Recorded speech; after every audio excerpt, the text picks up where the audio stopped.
Hi, I'm Devin from Careerified. Welcome back to my home office. This week, we are going to talk a little bit about how to handle the situation if your kid wants to pursue a career that you are not cool with.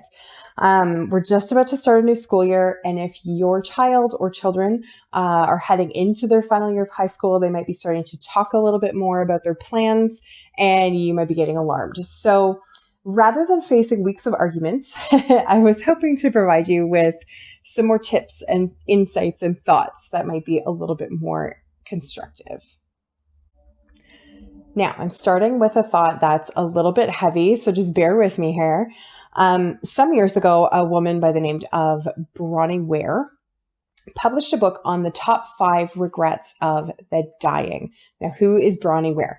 She is a palliative care nurse from Australia. So essentially, her career was about supporting and caring for people during their dying days.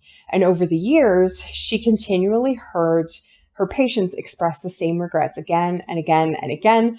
And so she ultimately decided to write a book about it. Now I'll link to the book and to an article listing the top 5 regrets in the notes.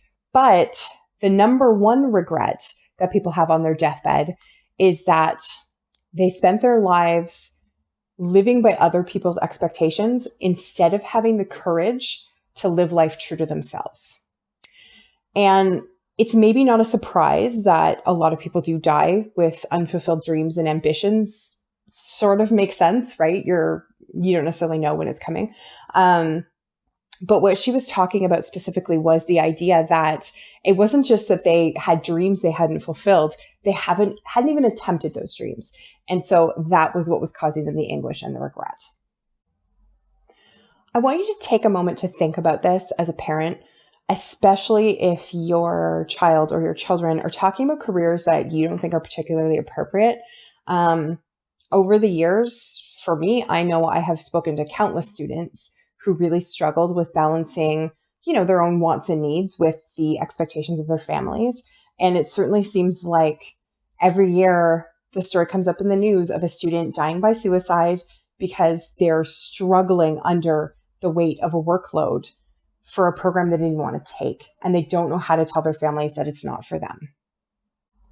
So I want you to think a little bit about some of those conversations you've had so far with your young adult child or children around their study habits, their post-secondary choices, their career decisions, and ask yourself, what do I want my children to be thinking on their deathbed? It's heavy. It's not nice to think about. What kinds of things do you want them to be reflecting on? When they look back at their life choices, what reflections do you want them to have in those last days, those last weeks? Now, I'm not suggesting by any means that your kids should live in your basement forever and play video games while they pretend to find themselves. Nor am I suggesting that they recklessly throw money at some program that in your gut that isn't going to work for them. For most people, career development is a lifelong journey. And if your kids are just getting to the end of high school, they're like barely stepping into the very beginning of it. And just like when you start anything, it's inevitable that you're going to make some mistakes. So your role as a parent right now is to try to nudge them into realistic expectations, to try to set some boundaries to help them build a little bit of structure around these maybe big dreams and stuff that they have.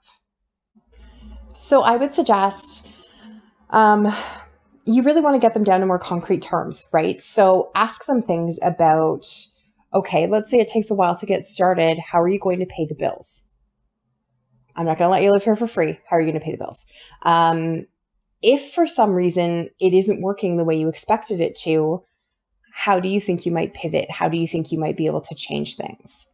You may also be in a position where if they want to study something that you're not cool with, you don't want to pay for it either. And that's totally fair, right? Especially if it's, it's your money and it's, it was an RESP that you put money into or whatever the situation is. If you're not cool with paying for it, that's a fair stance. So then how are they going to pay for school? How are they going to fund their studies? Or if you do go through this first level of funding with them and it turns out not to work and they need to go do something else, how are they then going to finance that something else? The point here is to get them to, as I mentioned, get into more concrete terms. And what you're going to find is one of two things is likely to happen. The first is as they make the plans more structured and specific, they're getting more serious. They're getting more realistic. And that's a good thing because that's going to set them up for success better than anything else, than just kind of drifting off and, oh, I think I'm going to be a fill in the blank.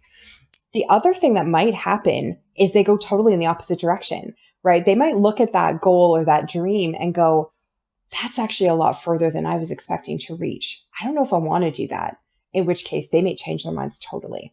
But either way, it's coming from them. It's intrinsic.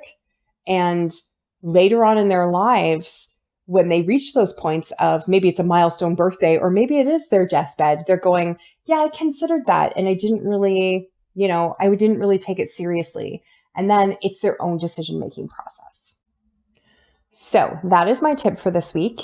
I guess essentially begin with the end in mind and get specific, get concrete. And hopefully that saves you a whole lot of arguing. Thank you for joining me. I will see you back here next week for a new tip. You take good care.